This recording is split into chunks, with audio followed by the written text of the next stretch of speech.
berdiferensiasi dan berkarakter atau pendekar pada tahun 2026. Jadi saya berkewajiban untuk berbagi praktek baik ilmu yang telah saya dapatkan selama beberapa minggu waktu pelatihan. Nah, dari 3 minggu pelatihan itu saya rangkum menjadi sebuah rangkuman kecil, semoga bermanfaat ya Bapak Ibu. Nah, landasannya adalah membangun manusia seutuhnya melalui pembelajaran mendalam dan filosofi pendidikan Ki Hajar Dewantara.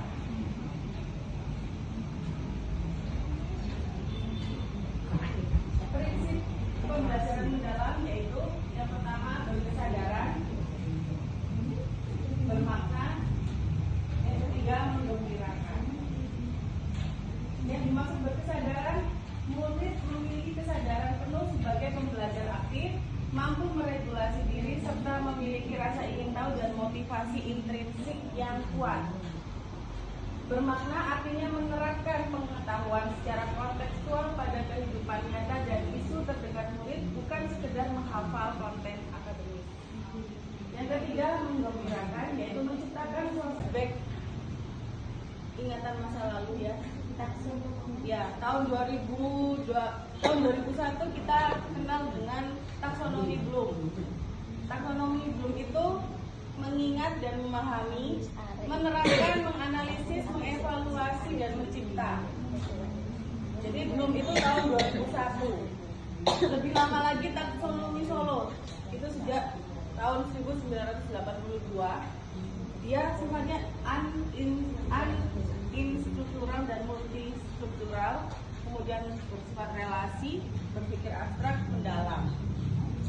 Dalam pembelajaran mendalam yang saat ini sedang diagungkan oleh pendidikan di Indonesia, sekarang ini kita hanya memahami, mengaplikasi, dan merefleksi. Kalau dulu seperti ini, kalau sekarang pembelajaran mendalam kita fokus memahami, mengaplikasi, merefleksi.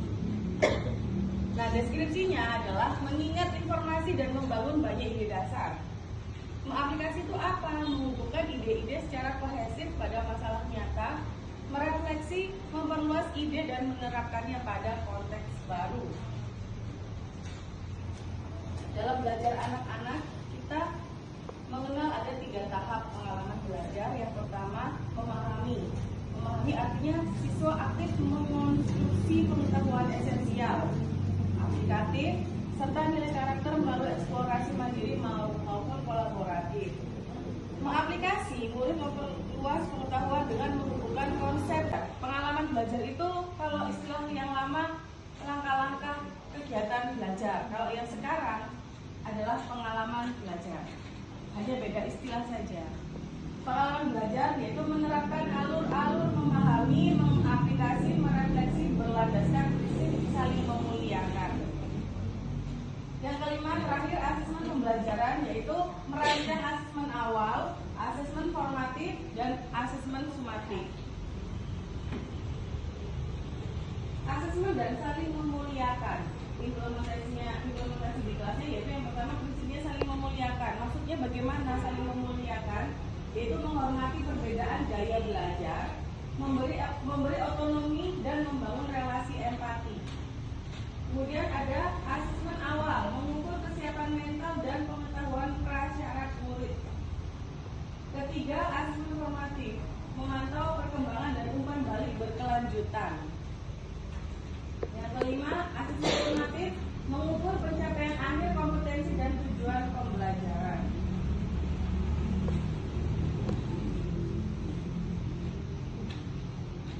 Instrumen refleksi pendidik, pemaknaannya, apakah murid dipastikan tidak hanya mengingat tetapi memahami makna dan mampu menerapkannya. Jadi tidak hanya ingat saja. Eksplorasi, apakah aktivitas memberi ruang murid untuk bertanya, mengeksplorasi dan menemukan sendiri. Tujuannya adalah mari kita wujudkan pembelajaran berkesadaran, bermakna, dan menggembirakan. Bapak Ibu, hanya sedikit yang bisa saya sampaikan. Barangkali ada yang ingin ditanyakan kepada saya, dengan senang hati saya akan berusaha untuk menjawab sebisa saya. Ya. Saya tahu contoh RPTM yang rinci, maksudnya dari identitas itu sampai terakhir. Oh iya, ya oke. Jadi kepingin tahu karena saya kemarin buat kan, Ya. jadi ingin tahu secara rincinya bagaimana. Ya. Terima kasih. Ya. Ada lagi pertanyaan?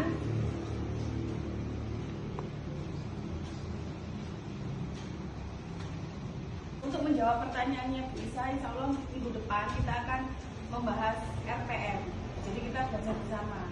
Jadi tidak ada yang ilmunya lebih dari, oh kamu yang lebih pintar, saya kurang, oh kamu yang paling bisa, saya nggak bisa. Terus kita belajar bersama. Jadi untuk menjawab pertanyaannya Bu Isa, Kamis depan saya akan share RPM yang sesuai dengan acuan dari pembelajaran mendalam. Apakah sudah cukup jawaban saya bisa? Cukup. Oke, terima kasih. Apakah ada pertanyaan lagi? Karena keterbatasan waktu dan sepertinya sudah memahami semua materi yang saya berikan, karena materi ini bukan hal pertama ya Bapak Ibu, karena sudah sering menerima topik seperti ini. Jadi saya menganggap dan saya merasa Bapak Ibu banyak sedikit sudah memahami. Tiada gading yang tak retak. Minal aidin wal faizin, mohon maaf lahir dan batin. Wabillahi taufiq wal hidayah. Wassalamualaikum warahmatullahi wabarakatuh. Waalaikumsalam warahmatullahi wabarakatuh.